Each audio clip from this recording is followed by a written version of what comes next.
আমি লক্ষ্য করছি বাজেট অধিবেশনে অধিকাংশ সময় আমাদের অধিকাংশ মন্ত্রীরা থাকেন না। এটা তো আমরা আসলে এত নোট করে নিয়ে আসি, আমাদের সরকারি দল বিরোধী দল সকলে বক্তব্য দেন। এইখানে দেখেন স্বাস্থ্যমন্ত্রী, তারপরে আমাদের স্বরাষ্ট্রমন্ত্রী, অনেক মন্ত্রী নাই, মন্ত্রীদের চেয়ার সব খালি। এ ব্যাপারে আপনার সহযোগিতা চাচ্ছি মাননীয় স্পিকার। ধন্যবাদ। ধন্যবাদ। অধিবেশন আমরা মাননীয় মন্ত্রীদের আরো উপস্থিতি দেখতে চাই।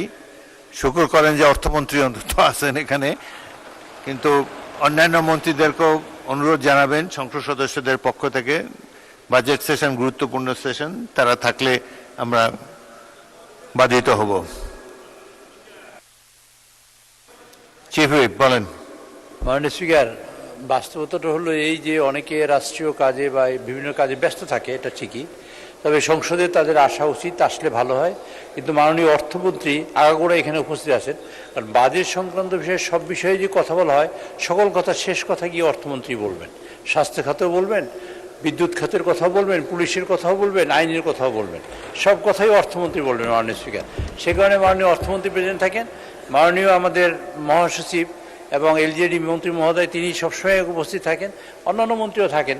তবে আমি আশা করব অন্যান্য যেসব মন্ত্রী এখানে উপস্থিত থাকেন না, তারা যেন উপস্থিত থাকেন এবং সংসদকে উপভোগ করেন, এবং বিরোধী দল না, সরকারি দলের যেসব সদস্য যেসব কথা বলেন সেগুলো মনোযোগ সহকারে শুনেন এবং সেগুলো যেন সমস্যা সমাধানের ব্যাপারে তারা অগ্রগণী ভূমিকা পালন করেন। মাননীয় স্পিকার, আপনাকে ধন্যবাদ। মাননীয় বিরোধী দলের সংসদ সদস্য বললেন আমাদের মন্ত্রীরা নাই।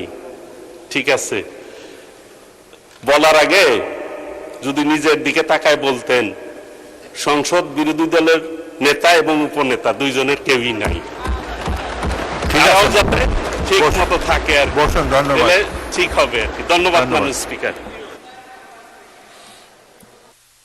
ধন্যবাদ। বিরোধী দলের নেতা না থাকলে অসুবিধা নাই, মন্ত্রীদের থাকা প্রয়োজন। তাদের সমস্যা তো মন্ত্রীদের পক্ষেই তারা বলবেন।